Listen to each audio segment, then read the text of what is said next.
Just testing. Okay.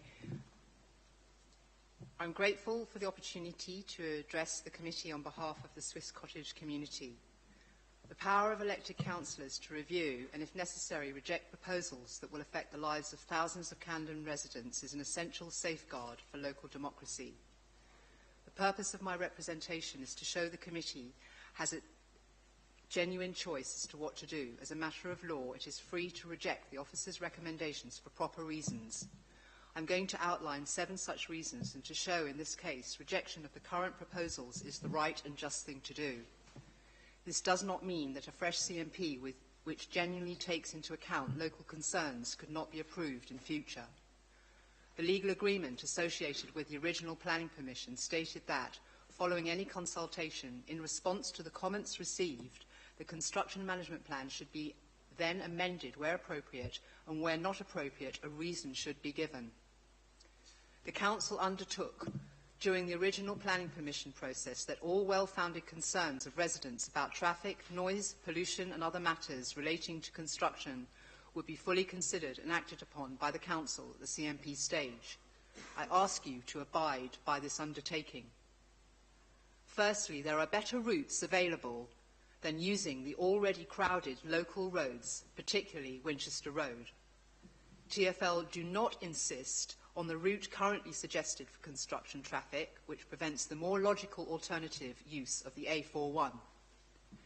TfL have no objection to all demolition and construction traffic using the pit lane of the A41, as long as the bus lane and traffic lanes are not blocked. If I am wrong in this, I'd ask to be corrected now. Secondly, the impact of lorries on Eaton Avenue pedestrian space will be significant. This is a very busy pedestrianised area. The main entrance to Swiss Cottage Tube is here.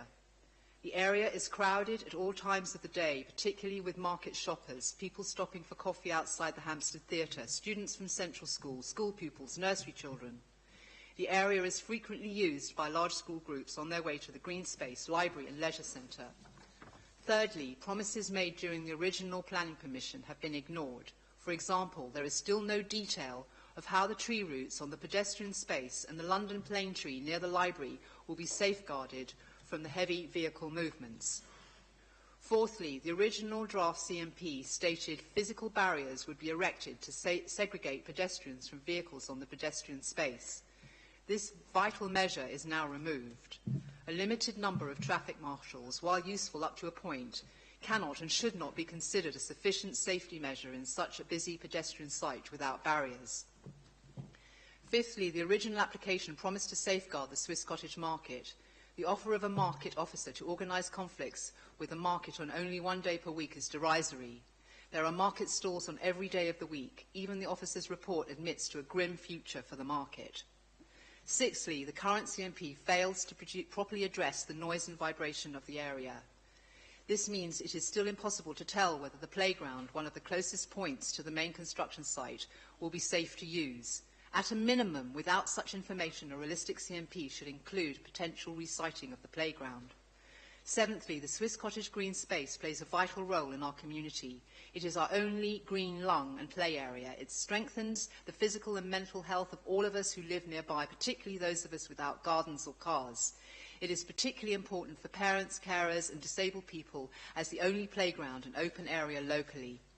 The officer's report agrees that the Swiss Cottage green space will be less appealing if this goes ahead. The recent changes to the 268 and CS11 buses and the abolition of the 82 bus, assumed to be working at full capacity in the original planning permission, has reduced bus services in this area. As a result, it is frequently impossible to get to alternative parks, particularly for those with buggies or wheelchairs. It is for these 7 reasons that I ask the committee to reject the CMP as currently drafted. Thank you. Thank you very much for that.